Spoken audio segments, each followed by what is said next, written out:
With an ever-growing emphasis on improved personal fitness and more pressure to perform at high levels of athletics, more and more individuals are engaging in intense training regimens and protocols. Statistics show that the majority of individuals present with some level of physical constraint, whether it be muscular imbalances and asymmetries or lack of overall motor control. These imbalances lead to compensation patterns and the potential for an increased risk of injury. As a result of these trends, strength coaches and fitness professionals across the country are beginning to implement some sort of movement screen. The main purpose of the functional movement screen is to identify an individual's weakest link, and then to develop and create corrective exercise strategies aimed at addressing this weakness, thus allowing the individual to reach his or her full potential and reduce the risk of injury. The FMS is comprised of 7 unique movement tests that require a balance of mobility and stability and takes approximately 10 minutes to complete. The first test of the FMS is the deep squat, which is used to assess functional mobility and stability of the hips, knees, and ankles, as well as mobility of the shoulder and stability of the core. The participant assumes a shoulder-width stance with toes pointed straight ahead. A dowel is placed on top of the participant's head and held on both sides with elbows at 90 degrees. The participant presses the dowel overhead by extending both elbows and then descends slowly to the deepest possible squat position. The second test of the FMS is the hurdle step, which challenges bilateral stability and mobility of the hips, knees, and ankles in addition to stability and control of the pelvis and core. Prior to initiating the movement, a hurdle is set at the height of the participant's tibia. The participant stands directly behind the hurdle with toes aligned and touching the base. The dowel is positioned across the top of the shoulders at the base of the neck. The participant steps one leg over the hurdle and touches the heel to the floor on the opposite side while maintaining upright posture and a tall spine before returning to the starting position. The third test of the FMS is the inline lunge, which places the lower extremities in a split stance while the upper extremities are in an opposite pattern. Prior to initiating the movement, the participant's tibia length is measured and used to determine the placement of the lower extremities. The toe of the back foot is placed at the start line, while the heel of the front foot is positioned at the measured distance from this line. The participant then places the dowel behind the back, making contact with the head, thoracic spine, and sacrum.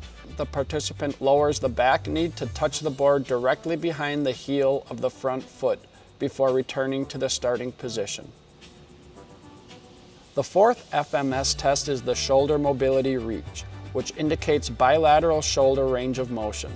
Prior to initiating this test, the participant's hand length is measured to determine the scoring parameter. The participant makes a fist with each hand before simultaneously reaching one fist behind the neck and the other behind the back, ensuring that both hands move in one smooth motion and remain fisted for the entire time.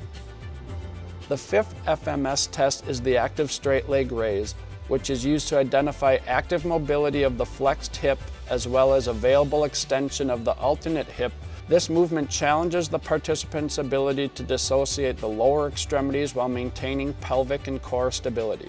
The participant lies supine, arms at sides, head flat, and soles of feet perpendicular to the floor. The dowel is placed perpendicular to the ground at the midway point of the anterior superior iliac spine and the joint line of the knee. The participant then lifts the test limb, maintaining the original position of the knee and ankle while the opposite knee stays in contact with the board. The sixth test of the FMS is the stability push-up, which is used as a basic observation of reflex core stabilization as opposed to upper body strength. The participant assumes a prone position with arms extended overhead, knees fully extended, ankles neutral, and feet perpendicular to the floor. Men begin with thumbs aligned at the forehead, while women align thumbs at chin level. The participant performs one push-up from this position, lifting the body as a single unit with no sway or sag in the spine.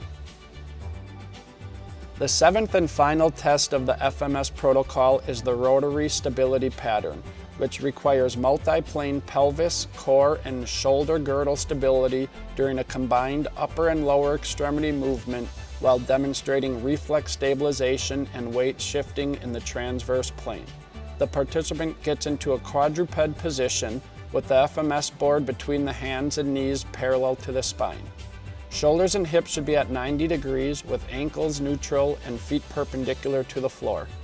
The participant then attempts to flex one shoulder while extending the same side hip and knee, then brings the elbow back to the knee while remaining in line over the board.